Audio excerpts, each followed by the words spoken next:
India কখনোই বাংলাদেশের স্বাধীনতা চায়নি।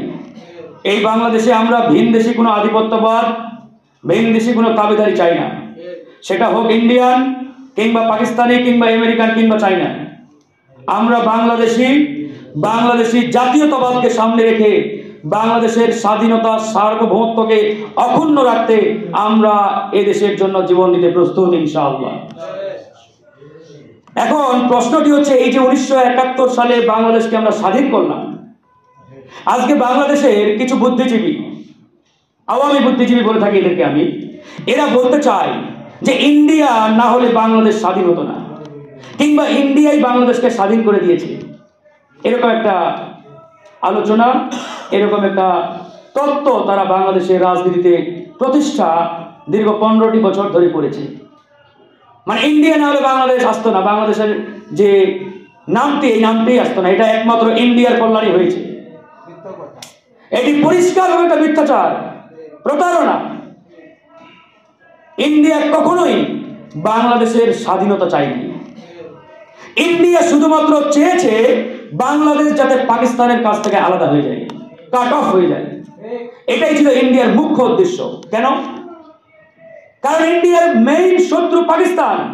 এই জন্য পাকিস্তানকে দুর্বল করতে হবে, পাকিস্তানকে ভাঙতে হবে, পাকিস্তানকে বিচ্ছিন্ন করতে হবে, আলাদা করতে হবে। এটাই ছিল মূলত ইন্ডিয়ার টার্গেট।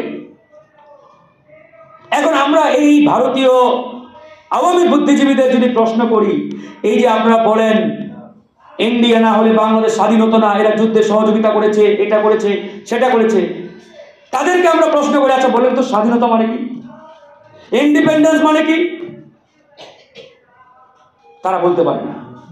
স্বাধীনতা মানে তো কারো মুখাপেক্ষী থাকা নয়, কারো উপরে ডিপেন্ডেন্ট থাকা নয়, কারো উপরে নির্ভরশীল থাকা নয়। স্বাধীনতা মানে আমরা বিশ্ব দরবারে মাথা উঁচু করে দাঁড়াবো।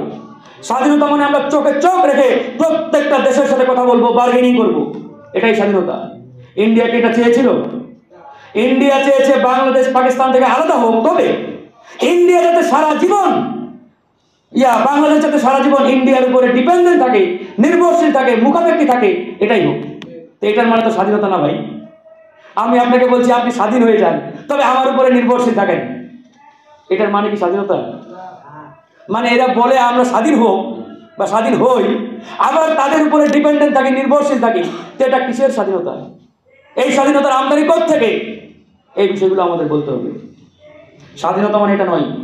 স্বাধীনতা মানে মাথা উঁচু করে চোখে চোখ রেখে প্রত্যেকটা দেশের সাথে কথা বলা। এবার আসেন, তারা আরেকটা তত্ত্ব হাজির করে যে ইন্ডিয়া আমাদের 1 কোটি মানুষকে সহযোগিতা করেছে, আশ্রয় দিয়েছে।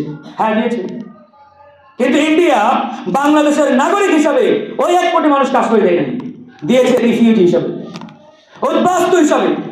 আর আন্তর্জাতিক আইনে প্রত্যেকটা দেশ রিফিউজিদের বা উদ্বাস্তুদের আশ্রয় দিতে বাধ্য। এই যে রোহিঙ্গা 16 কোটি আসছে, 16 লাখ বা 14 লাখ, আমরা কি তাদের মেরে কেটে গঙ্গার জলে কিংবা ওই বঙ্গোপসাগরে ভাসিয়ে দিতে পারছি? পারবো? এটা পারবো না। কেন পারবো না? আন্তর্জাতিক আইন আছে, তারপরে মানবতা আছে, হিউম্যানিটি আছে। এই কারণে আমরা পারবো না। তাদেরকে আমরা রাখছি, তাদেরকে খাওয়াচ্ছি, জায়গা দিয়েছি থাকার জন্য। এরকম অনেক দেশে রিফিউজি আছে, যাচ্ছে এক দেশ থেকে আরেক দেশে। এটা আন্তর্জাতিক আইন, নিয়ম, মানবতা।